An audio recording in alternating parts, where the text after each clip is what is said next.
Speaking of bowling, our very own Drake Maye is going to be going bowling this year, man. I say shout out to Drake Maye getting selected.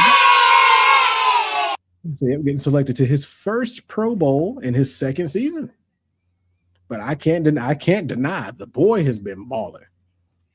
I mean, you get Mike Vrabel as a coach. You can do some good things. Even then, last year he looked good. He looks better this year now that he has an even better coach to go with. All I'm saying is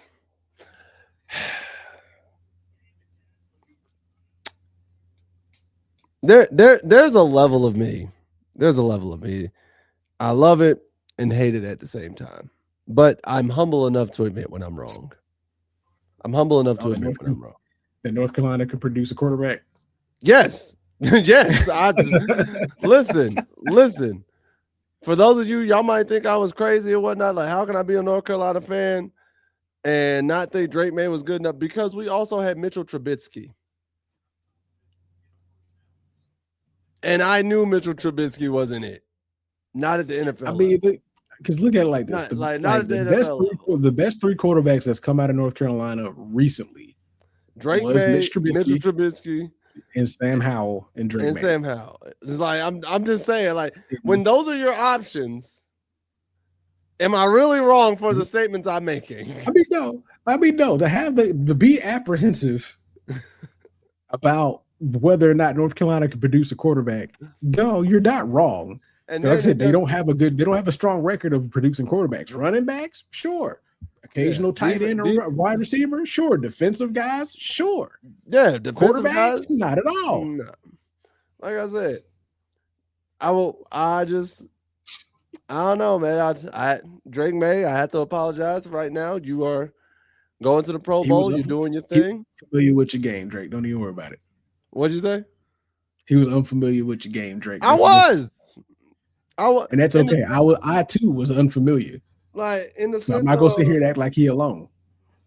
Because when Drake Maye was drafted to the Patriots and Drake Maye was like picked to replace Mac Jones, I'll be honest. I'm like, you got the same guy. You got Mac Jones to replace Mac Jones. That's exactly what I felt, bro. I was like, y'all just got another Mac Jones. Okay, that's how you feel. Do what you do. All right. But Drake Maye has proven that he is not another Mac Jones. He is better than Mac Jones. He has the Patriots back in a position that I hoped not to see for the foreseeable. I thought we had at least another 3 to 4, bro. Minimum. I thought we had a couple more years. I thought we had at least a minimum 3 to 4 before the Patriots are back in playoffs. But right, and then here we are, staring it in the face like, why? Hey, the empire just rising back from the ashes. I'm like, no, go away. I said, first of all, ain't nobody invite y'all here. What are y'all doing? like go away. But again, Drake Maye, shout out to you, sir. I am perfectly content to admit when I'm wrong. I was wrong about your game. I was unfamiliar. Hey, I gotta eat that. I'm not even going to sit there and shy away from it. I just got to eat those. And then on top of that, next week, dude's more than likely going to break 4,000 yards next week. This has to be the most boring NFL season. Honestly, I feel like it's been one of the most exciting lately. Did you not watch that? Did you not watch that Steelers and Lions ending? That craziness there.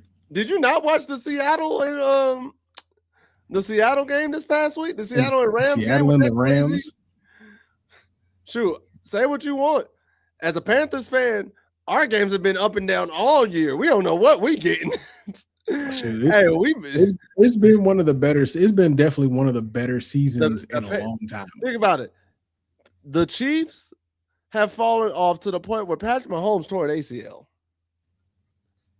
The Denver Broncos are fighting for the number 1 seed with the New England Patriots.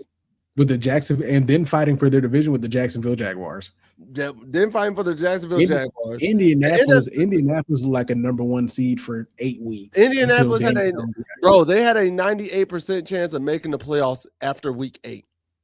Enter and now. then brought back Phillip Rivers. At the same time, where the Buccaneers decide to reactivate Jason Pierre-Paul.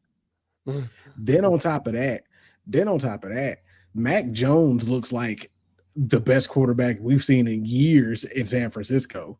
Oh no, Brock Purdy back now. Brock Purdy was the one who threw it. I know Brock Purdy looked good. I know he threw 5 TDs, but Mac Jones carried them for most of that season while Brock Purdy was out. He carried them for the first half. I'll give him that. And think about it. He did that hurt for most of those weeks. You got Justin Herbert out here playing with a broken hand, still playing. Listen, I'll give Justin Herbert credit where credit is due. That man is flat out balling with a broken hand, and you still out there. He said, "Yeah, this is the first season Mahomes won't be in an AFC Championship. At least been a weird season. It has been a weird season. It's been different for sure. It's been a weird. It has been different season. For sure. You got 3 teams in the NFC West that are all within 1 game from each other, but all could potentially be the number 1 overall seed. The Chicago Bears are an 11-win team. The Chicago Bears are an 11-win team, bro. The Bears beat the Packers for the first time in 8 years. The Bears beat the Packers for the first time in 8 years. And in OT, by the way. And then on top of that, you have the Dallas Cowboys surging back like a team from the dead to scare the ever living heck out of everybody just to get eliminated at the finish line. And I would have thought Panthers are 1 game away from being in the play. And who would have thought? Me.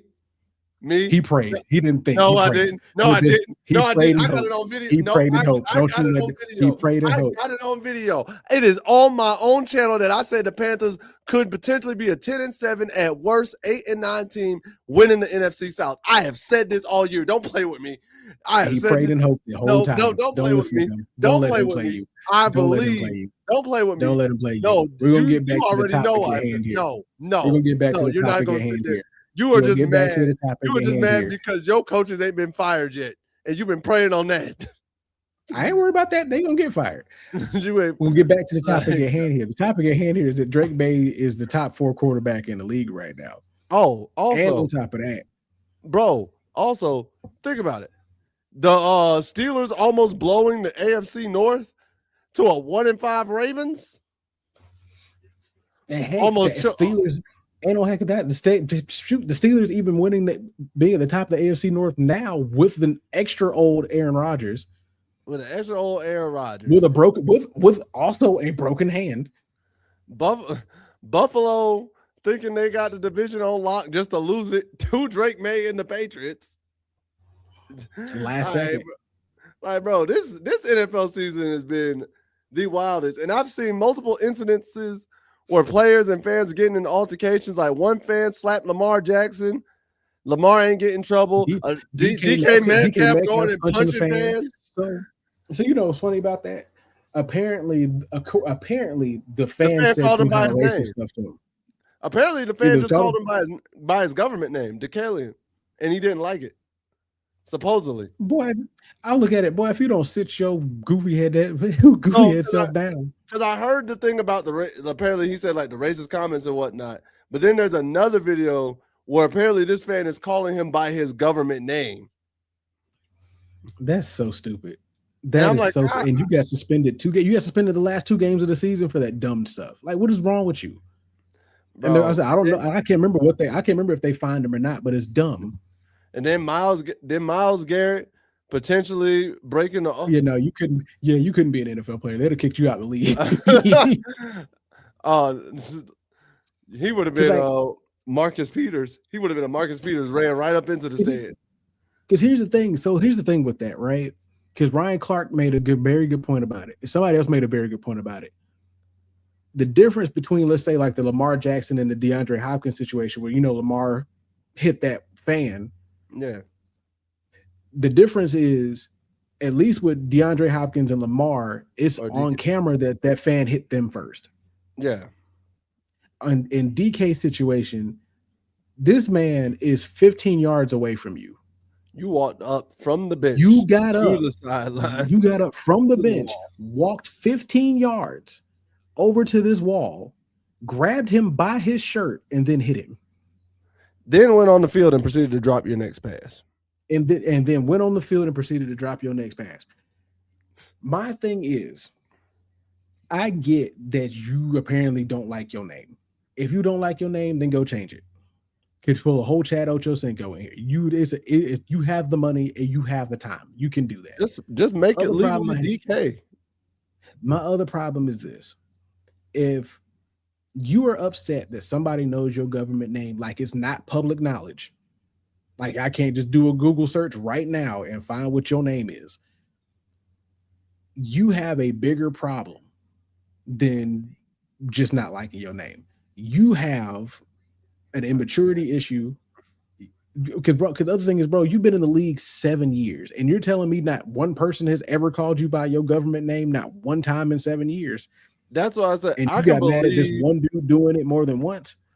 I can believe if there may have been some racial comments that have been said or something antagonizing, because we're not going to sit here and play dumb and obtuse like fans don't say some really out of pocket things. Of course. And here's my thing with that. If that was what happened, there's security on the field for a reason.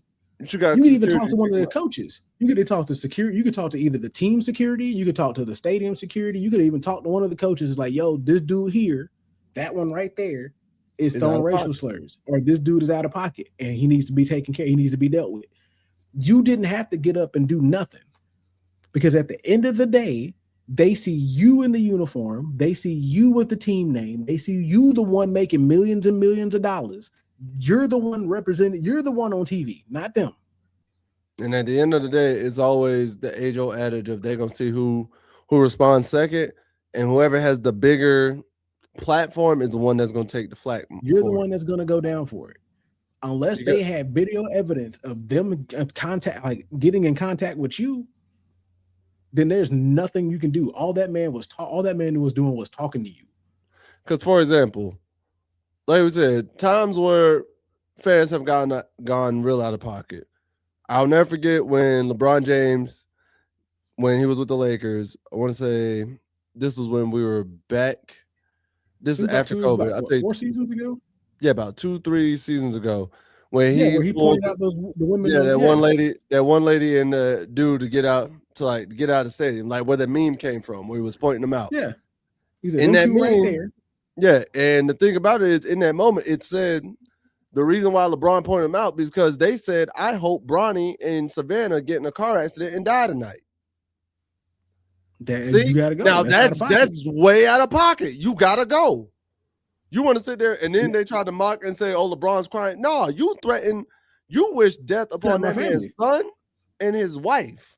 You gotta go. 1,000%. Get up out of here. And then the other big thing about that, then the other big problem is, so Ryan Clark also pulled out another big situation. At the end of the day, it also comes down to the NFL saying, okay, what are we going to do that is going to better safeguard these players from out-of-pocket fans?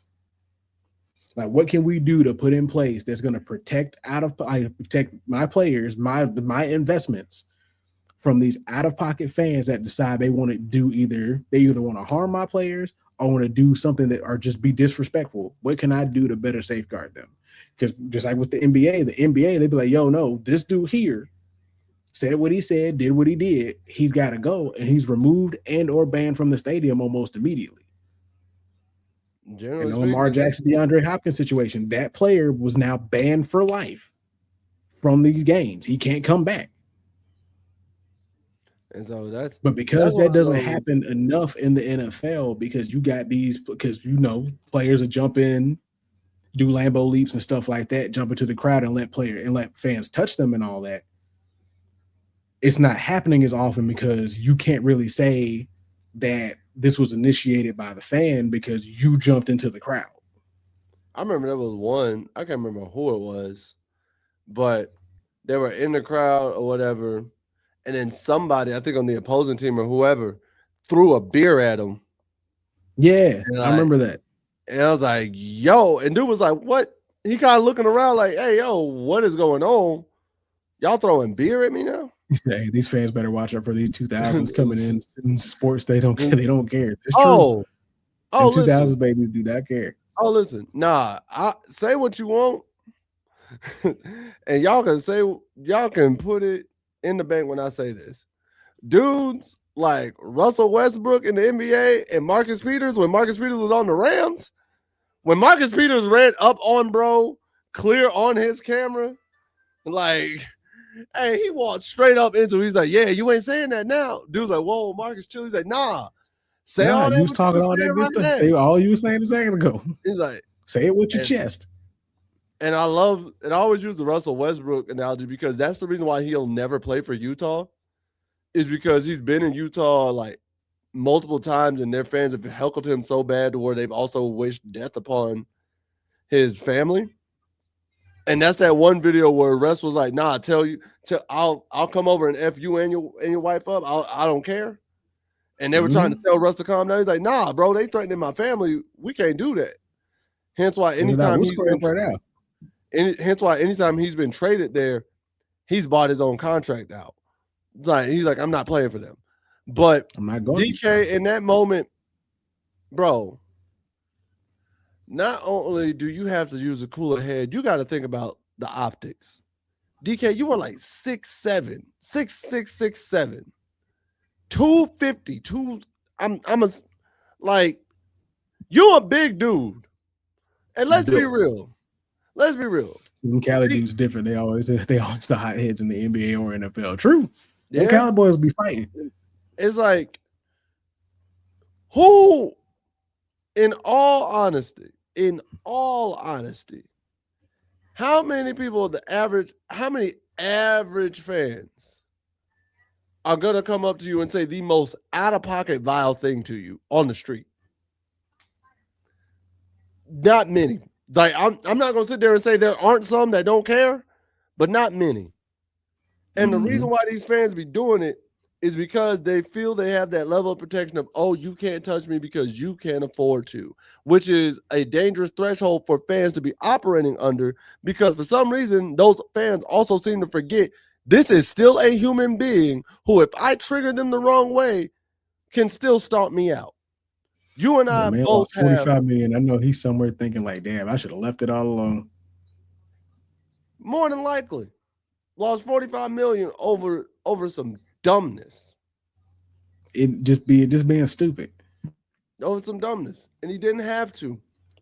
He didn't have a cooler head in that moment. And it's like, bro, you didn't have to go out of your way to do it. That's $45 million. It'd be different if it was, the usual 100,000, 200, 500,000, maybe $1 million. Whatever. They'd brush it off or whatever. But you lost $45 million in guarantees. Crazy, bro. Nah, brother, you lost a good chunk there, my boy. Like that, you got hurt in your pocket. That ain't no easy comeback. But like I said, but at the end of the day, congrats, Drake Maye, on your first Pro Bowl. You and Christian Gonzalez, by the way. I know Christian Gonzalez is an Oregon product, but hey, credit where credit is due.